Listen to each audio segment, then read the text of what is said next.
Page 60. So let me do this. Did we record this yet? The Anvaya? Yeah, Guruji, I recorded along with the class itself. Now I cut it and I restarted. Oh, okay, got it. Yeah, so now go ahead. Page 60, line 6. So, avayava upachaya dvarena abhinivartate. Abhinivartyate. Can you... Nirvartyate. Oh, no, it's not abhi. Yeah, abhinirvartyate. Abhinirvartyate. Can you explain each word? Avayava is part. Upachaya is that refining? Correct. Refinement of avayavasya upachaya. That is the avayava upachaya. Means refinement of a part or whole within brackets, right? Avayava upachaya. Say that again. Refinement. Refinement of a part. Of a portion of. Okay. Dvarena abhinivartyate. Dvarena. By the process of refinement of a part, abhinirvartyate, it becomes refurbished. It becomes as though new. Oh, okay. Okay. Abhinirvartyate. It looks new. You can't make out the difference between a refurbished laptop and a new laptop. Like that. Okay. Abhinirvartyate.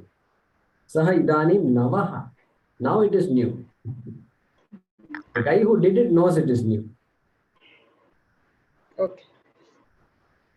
Dvarena meaning by the process. Okay. Correct. Abhinivartyate is refurbished. Correct. Okay. Dhanyawad.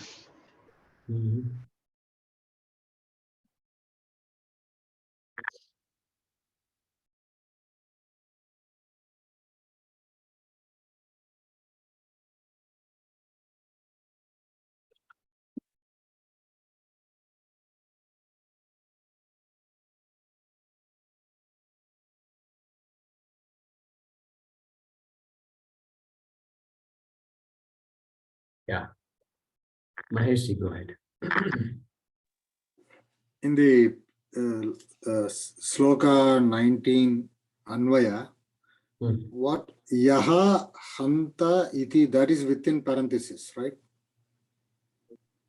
1 second. Correct. Except hanta, yaha and iti are in parenthesis. Oh, yaha and iti. Okay. Because yaha is not there in the mola. Oh, okay. Thank you. Also the next word, right, Guruji? Atmanam. Atmanam also in parenthesis, in brackets, yeah.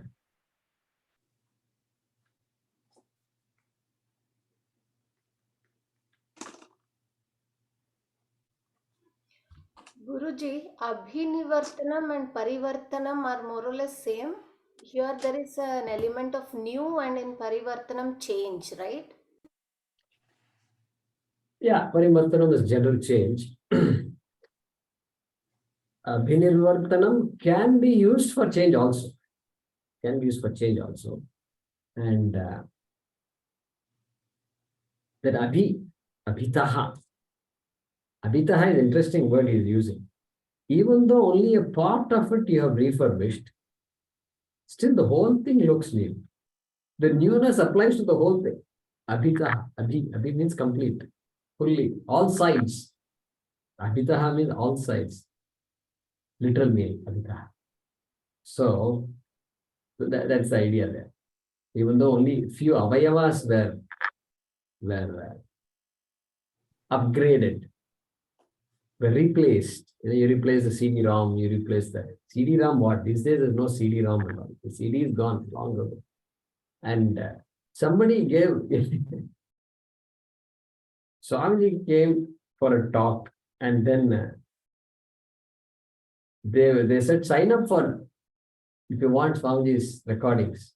And then we signed up. And then they give you a CD. I asked this person, now you have to give me a computer. Because I don't have a CD. There's no CD. The stock is there. Unfortunately, I can use the CD. But now if you're going to give a CD-ROM like this disk, you have to give us computer also. Or you should allow us to sit in your office, put the disk inside and put our flash drive and then do all this process. And so I sent a note to Paramathananda and these people. Because this one time I ordered, they sent all this big stack of CDs. And what do I do with the CDs, right? So anyway, that is that abhinirvartanam. Now they are not getting the CDs also now. Yeah, now they're saying just download the Not app. even now, not only CDs, thumb drive also they don't give. Yeah, I asked them to send them copies of Mandukya Bhaashyam, and they said no. You can use the app. Then can I download the MP3s from the app? They said no. So I got stuck now. I don't know.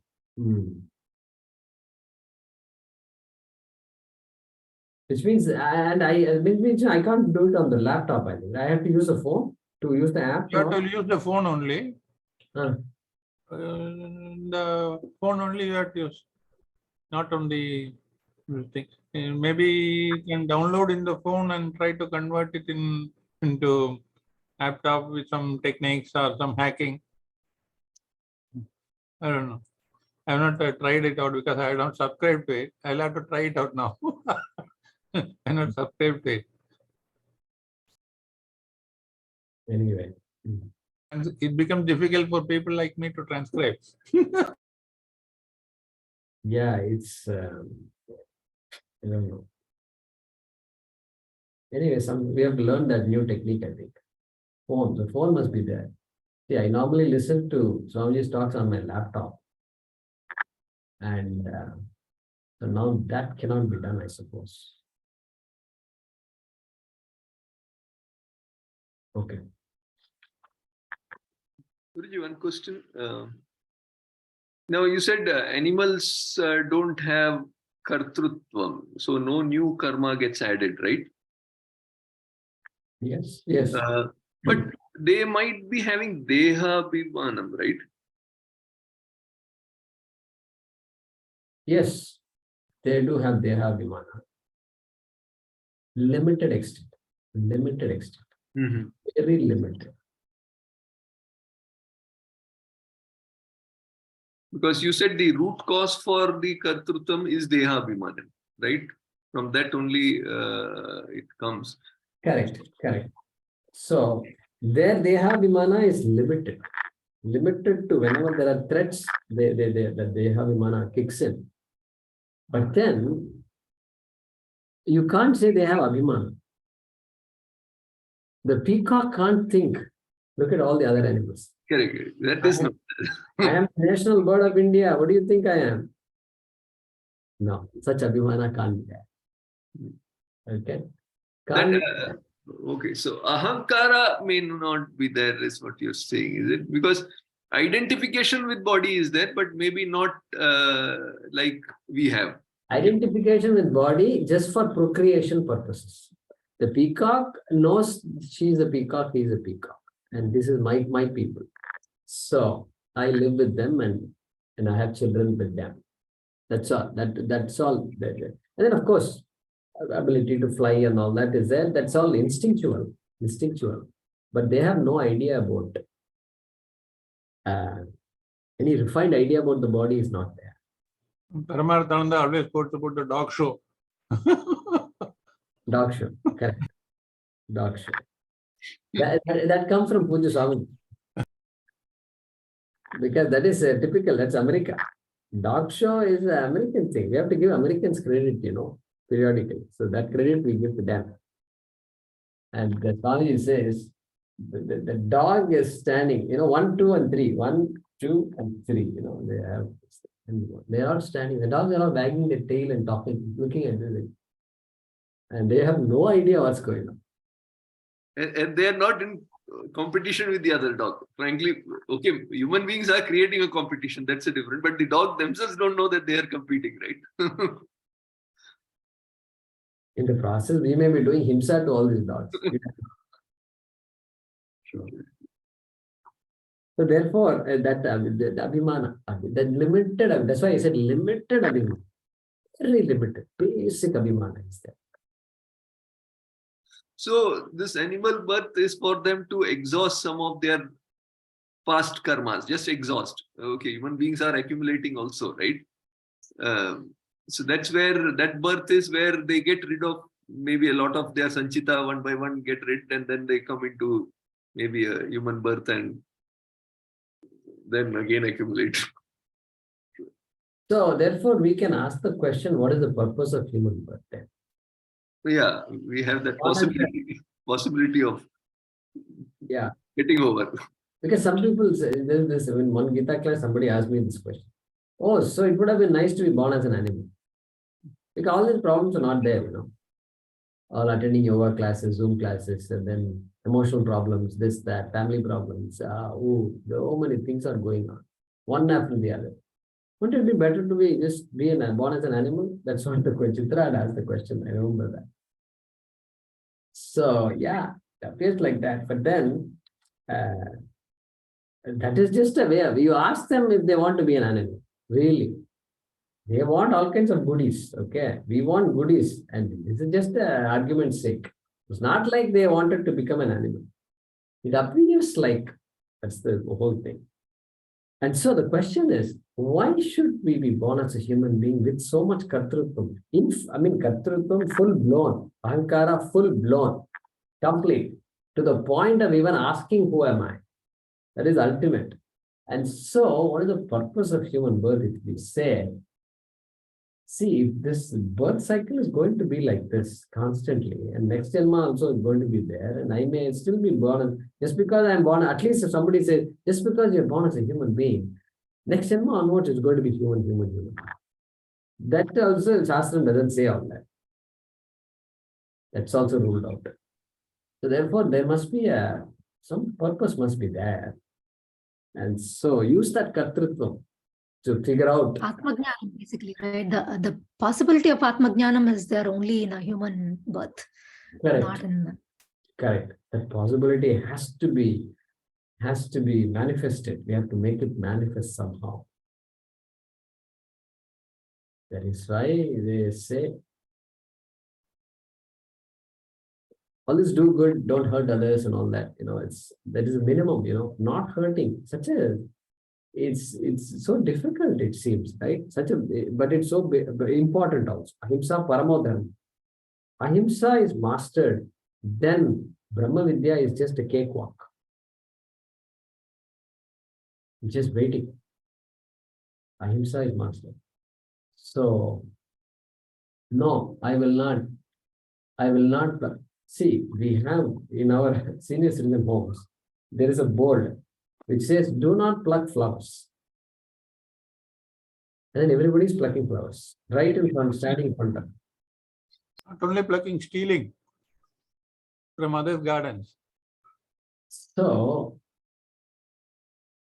and then this senior lady, she plucked the flower and fell down and broke her back. Broke means injured her back. Fortunately, it did not break.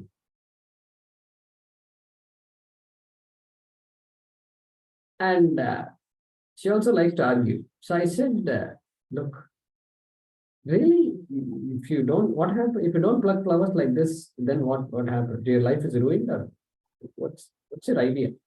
God is going to take you to hell instead of heaven? Is that what you're idea? We had a nice conversation now. Amma, so many problems are there. We have to think through all these things. And you are in a home. Okay, your day of gardens are over. Think of it that way. Get some tulasi, put something, and buy some flowers. Have somebody pay 10 rupees, then get you flowers every day. Little bit you need, that's all. Then in India, you can do all that. At least in America, you sit somewhere, you may not be able to do that and finish it off. That's why without Shastram, confusion would be there. We can't even think like this. So,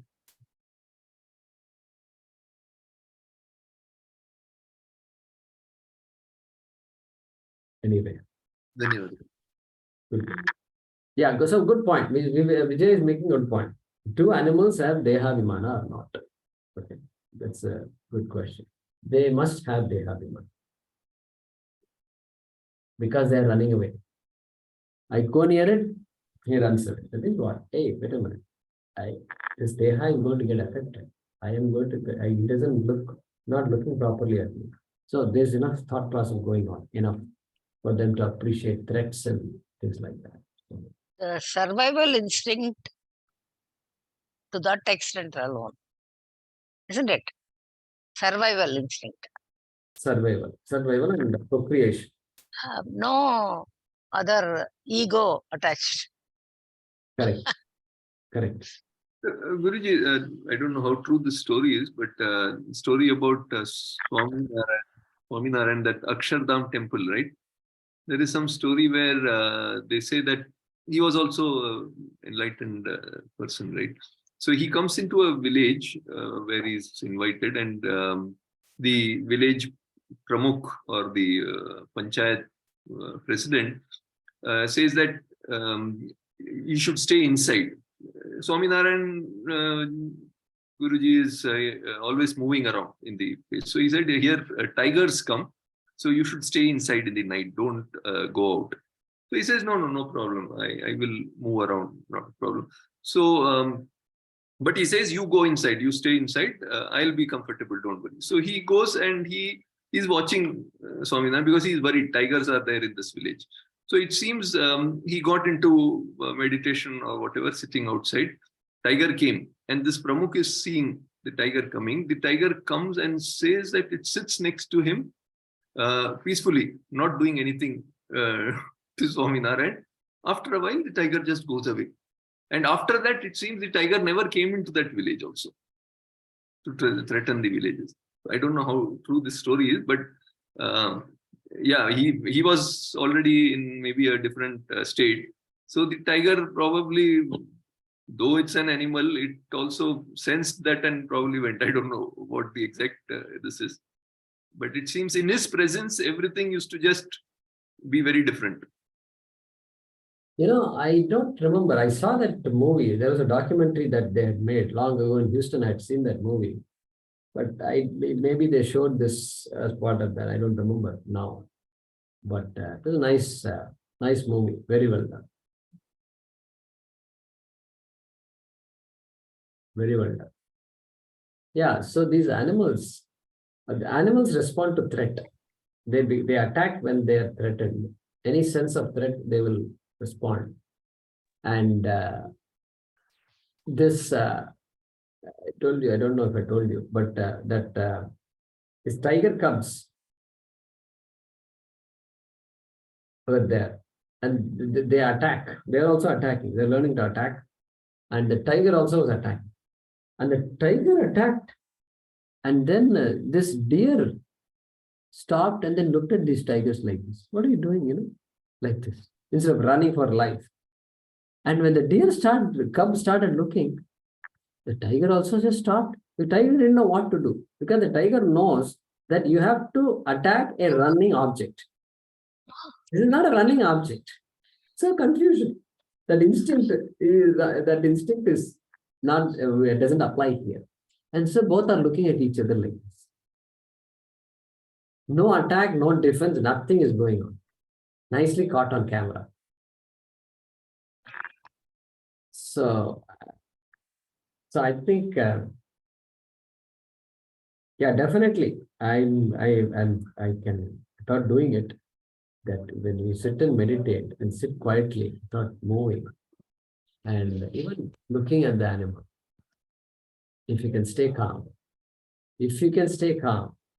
in front of a charging elephant.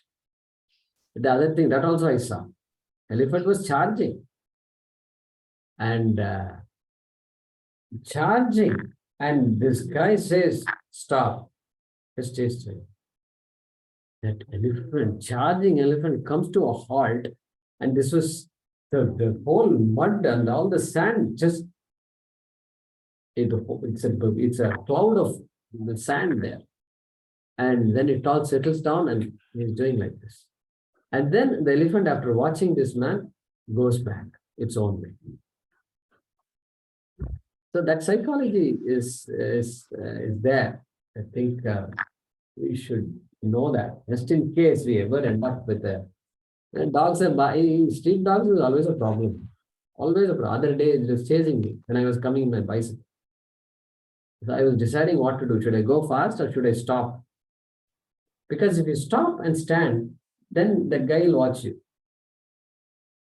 Just walk like this. But is it only psychology or is it something beyond that? What do you mean? Meaning, okay, one could be psychology, but if you are probably in that state of being with the self, abiding in the self, maybe it is beyond psychology, right?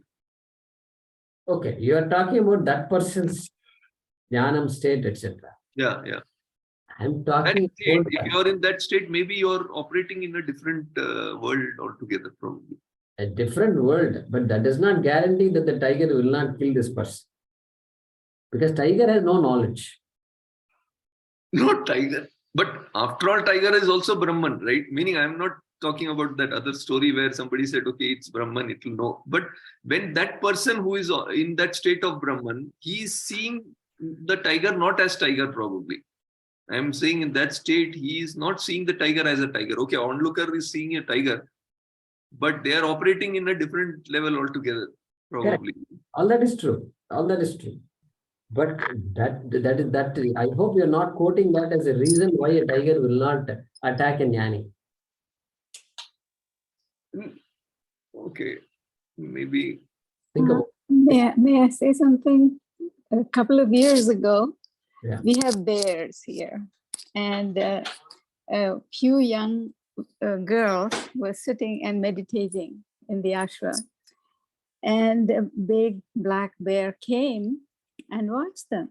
And we were sitting on a balcony watching this, and we were saying that the bear was about 10 feet behind the girl. So what happened was we were thinking, oh my God, the bear is sitting there saying Brahma Arpanam Brahma Havir, this is my next meal.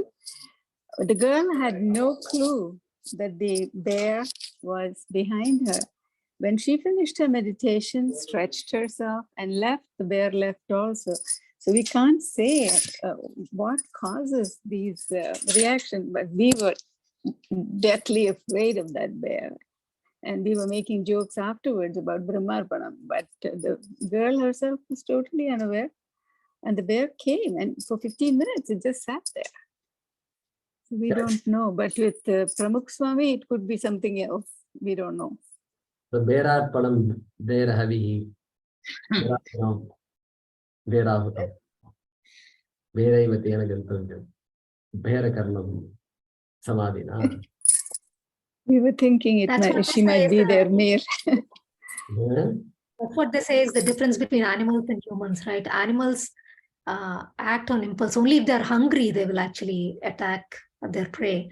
Whereas humans are not like, they just, they want to do it, they will do it. Yeah, so all I'm saying is this. Those girls were there. So they are not, so let's assume they're not jnanis for now. Just let's assume for the sake of this discussion. Okay. The bear left without touching them. And how? So then now we have to bring in psychology because we said they are not jnanis. And so the bear doesn't sense any threat. And these are all very weird people, and this is not my meal because daily I don't eat human beings. I have other things that I eat. So the bear is okay. It's not threatened, and maybe it's not hungry also. I don't know. Maybe it's hungry. We don't know. But the fact that it left these girls alone shows that okay, this is not a place where I don't sense any threat at all. Plus, I've been around. I've been here longer than these people have come. These people are there. So this is my home, really speaking. But so I think it's reasonable. I mean, how do these animal, the people who take care of animals, mahouts, elephant mahouts and whatnot, right? How can an animal relate to a mahout? Because threat is not there. You are taking care of me, so I'm not threatened by you. So therefore, I think animals will respond to that, will respond to the fact that you or I am not a threat for that animal. And so that is definitely at work. Definitely. That psychology is there, Vijay. Yeah. So with Swaminarayan and all, what happened? Okay, other things may be at work. I'll grant that, maybe at work. But it's enough if psychology itself is working there. That's all I'm saying. Psychology itself can do that job. Yeah. I think if animals are not threatened, they don't do anything. Because, for example, I grew up in Kerala. In my house, there used to have plenty of snakes come and go. We used to have snakes hanging on our door, on our ceiling, moving around here, chasing rats and all that, both poisonous and non-poisonous. Initially, I remember my grandfather used to chase and kill some snakes, and also neighbors said, don't do that. They don't do anything, they will go. So I grew up not to be afraid of snakes because I've seen so many varieties in my life. And it's very common. Just like you get cockroach in the house, the snakes used to come, it will go. You just leave it alone. It's basically looking for rat or something to eat or something. They're not coming to bite you. I mean, that was our mentality. I understand people are all scared of snake. Even a small snake in Houston, people say they'll kill immediately. I've seen that also. But where I grew up, in the trees, you go and sit in the trees, there'll be snake, nothing happens. That is my personal experience. So, right. Same thing with me. Our own house, we have seen many snakes climbing in the trees and all. Our own houses also we will be seeing on the kitchen and everything, chasing rats and other animals. Yeah. In fact, my nephew is a snake rescuer in Kerala, registered snake rescuer. Snake rescuer. Rescuer. Mm-hmm. And he created an app and all this thing to call him and everything. So many forum to call these people in each district. He has formed some people to rescue that to king cobras.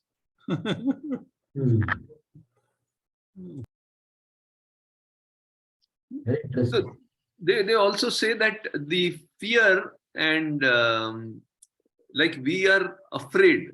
So, but the animals will sense it as a danger or a threat. So maybe the vibrations or what comes out when you're afraid or when you're charging with anger or the whatever. body language. Body language or that whatever the vibrations or energy is the same, it seems. That's the reason you are actually scared. You're not going to harm maybe that snake or tiger or whatever, but they sense it as a threat because it's the same thing that they sense. Whether it's you're charging to kill it or you're trying to run away from it, it senses the same thing. That's the part. Yeah.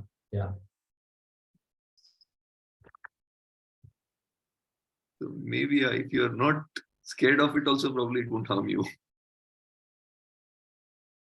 Yeah, so they are very good at it. They can sense it because remember I told you that the sign language course I took. I tell you about that American Sign Language. So I wanted to understand the psychology of the deaf and mute people. So suddenly this course was offered long ago, the 80s, late 80s or something. And I was so amazed. The person who was teaching was a deaf person. And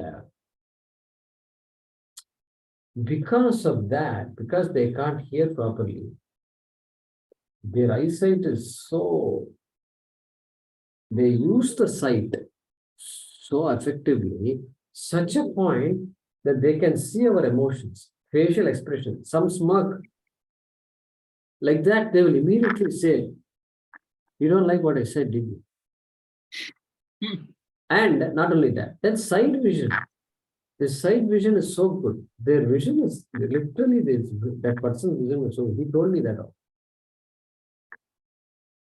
Everything I can see. Some movement somewhere on this side, the peripheral vision they check, the doctors do. That also they can make out. Just any movement they can make out, because that's they need that, they need that extra benefit from that. And so they sense your emotion. Whatever you're thinking, it looks like they can read your mind. Emotions, they're able to read the emotions. And it's like it's X-ray of the brain they're doing, mind. And you can see the person. It was amazing. The 2 or 3 people had come. And he was 1 week I was learning sign language. And that psychology also somebody was talking about. So therefore, if a deaf person could be like that, what about the animal who doesn't have all the advantages of the human being and the processing ability and all? So that's why the shark is able to smell blood 3 miles away, 1 drop of blood. How? I don't know. They say that.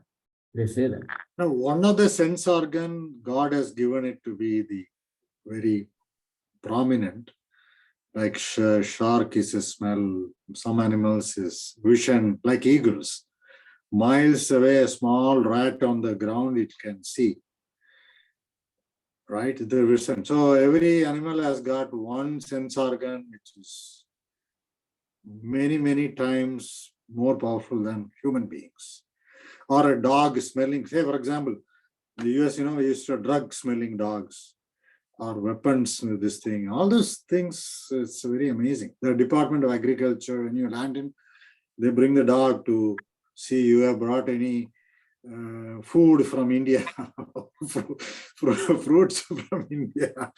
So any agriculture product, you can't lie. You just smell it, catch it.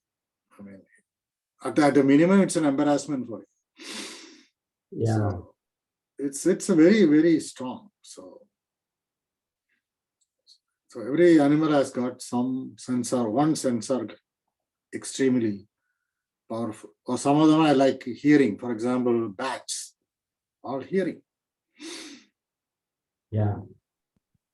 Highly advanced. It's unimaginable. The whole radar system was developed by seeing bats, right? That's how we replicate. What system? Did you repeat that? Radar system. Oh yeah, radar system. Correct. Sonar, radar. Yeah. So Swapna, narcissism can set in if not understood properly. What was the context again? Can you? The verse 18, Nahanyate. Using it for our benefit. And that's called narcissism, no? Yeah. Okay. Means trying to find excuses. Yes, and not taking ownership, right? Not taking responsibility for your. Yeah, right. Not taking. Is that called narcissism? That's the meaning of it? Not taking ownership? Okay. Narcissism. So therefore, that phrase must be used in psychology, no? Quite a bit. Where appropriate, they use the. It's a narcissistic personality disorder.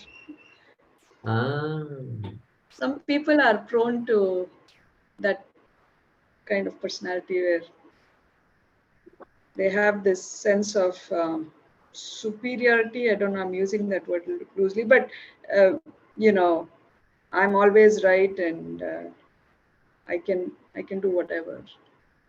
There's no sense of remorse or apology. Lack of empathy.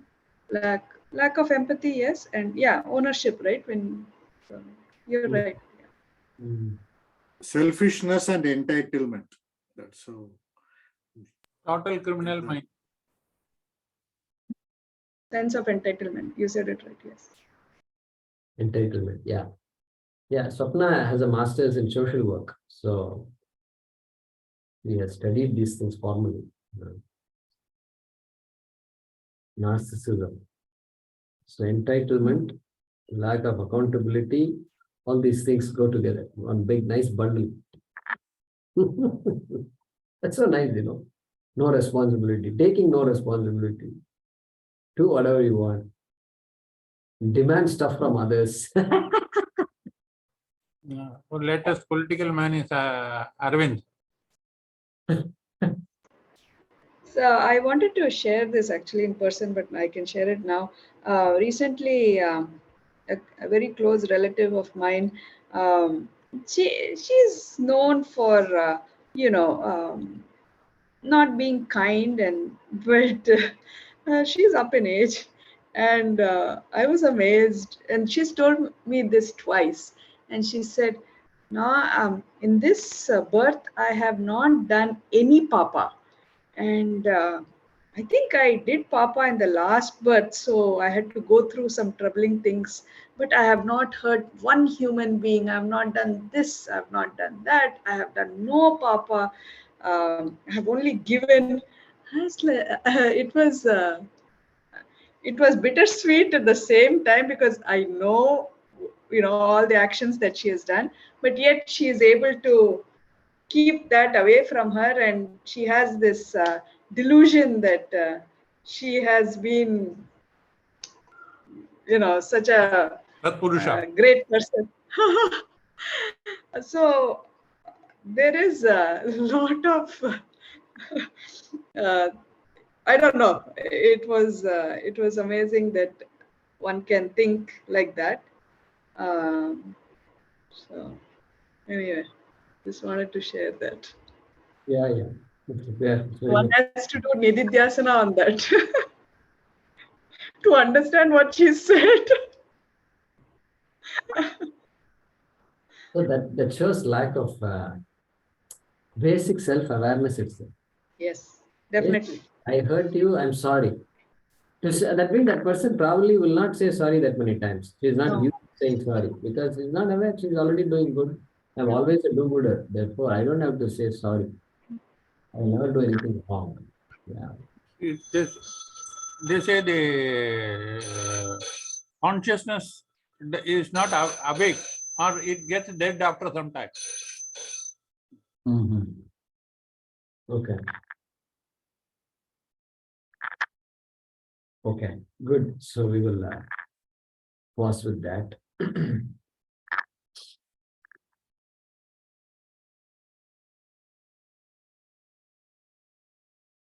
Om Namo Bhagavate Vasudevaya Dhanvantaraye Amrita Kalasha Hastaya Sarvamaya Vinashanaya Trailokyanathaya Shri Mahavishnave Namaha.